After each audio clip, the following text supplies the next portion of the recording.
My name's Conacher Bloom, and I'm the primary chemical technician with ProfitMax Chemical. I'm here to talk with you today about the vinyl hoses you're going to see on most of the Sunburst equipment we hang up in your stores.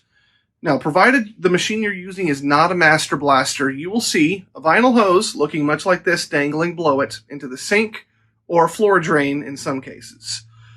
This is entirely up to your prerogative. We will frequently leave extras of these behind for your use. So if you see a coil of this lying in the corner, that's not there by accident, that's yours. The reason being, while these remain useful and effective for many, many months, depending on the disposition of your water, as well as what chemical you're running through it, they can discolor fairly quickly.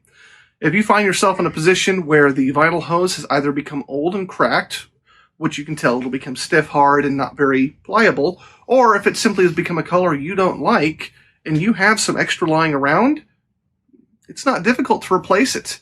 You will simply need to have either a hose cutter or, if we're being honest, a knife, and you can just cut whatever length you need, depending on your usage. For example, if you're above a 3-bin sink, generally speaking, you're going to want the bottom of the hose to be about even with the top of the sink.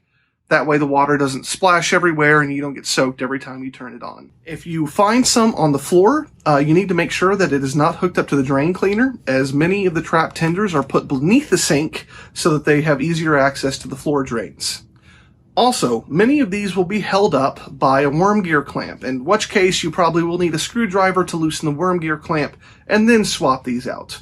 Alternatively, depending on your preference for aesthetics, you can just leave them there, and your regular inspecting technician will usually replace them if they need to be replaced.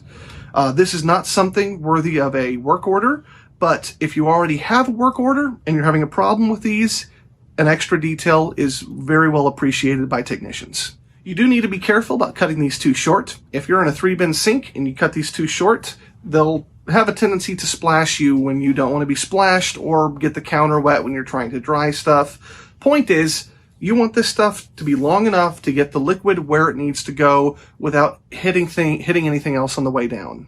Long and short of it, you have full power to modify your vinyl hoses however you see fit depending on your department to ensure that it is most comfortable for your use. Make sure not to cut it too short and it'll splash you, and if you cut it too long, it'll get in the way of your work. So, if you see some lying around, that's yours to do with as you please. My name's Conacher Bloom with ProfitMax Chemical, and that's how you keep your tubes tubular.